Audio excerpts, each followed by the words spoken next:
Here in Nairobi, both the impacts of climate change and the potential of economic transformation fueled by green growth are clear. Last year, Kenya faced its longest drought in 4 decades, followed by floods that displaced hundreds of thousands of people, homes destroyed, harvests fallen. At the same time, 2 years ago, President Ruto set out a vision for green growth as the pathway of economic opportunity for the continent. And that's why the new climate commitments, or NDCs, being submitted this year are so crucial. Done right, they can help tackle these impacts head on and unlock this green growth, improving people's daily lives, creating jobs, powering homes with affordable energy, curbing air pollution, and bolstering local economies. While we don't know exactly how the NDCs will all stack up yet, it's abundantly clear, collectively, they won't put us on track to limit warming to 1.5 degrees C, or spark the ambition needed to drive our new growth story. But this is not the finishing line. It's a warning sign.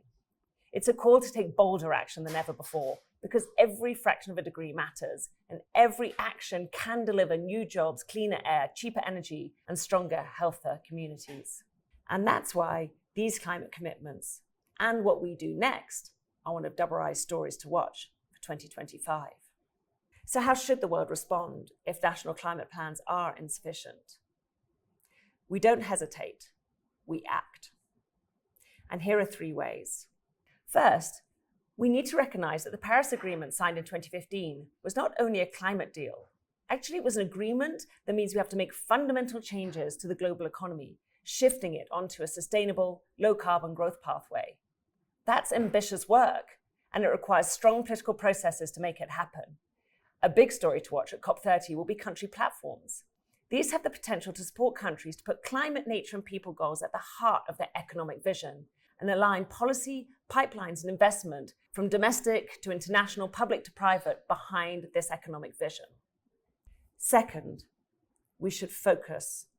We should focus on the systems and countries that can have a domino effect across the whole of the economy. Food, energy, and urban systems are key.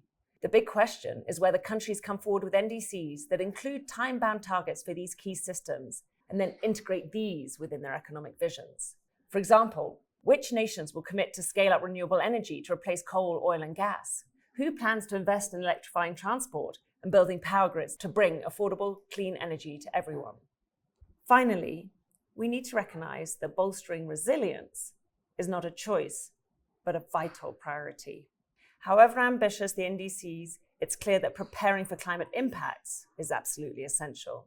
Investing in resilience that protects economies and enables communities and businesses to thrive in a changing climate.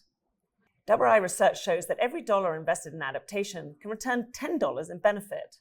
A big question is whether leaders make investing in the tools and finance for climate resilience a global priority at COP30 climate conference later this year.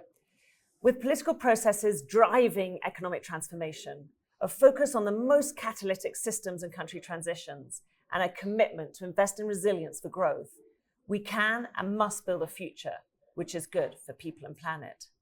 Are our leaders up to this challenge? That's one of WRI's stories to watch for 2025, and something we will all be watching at COP30.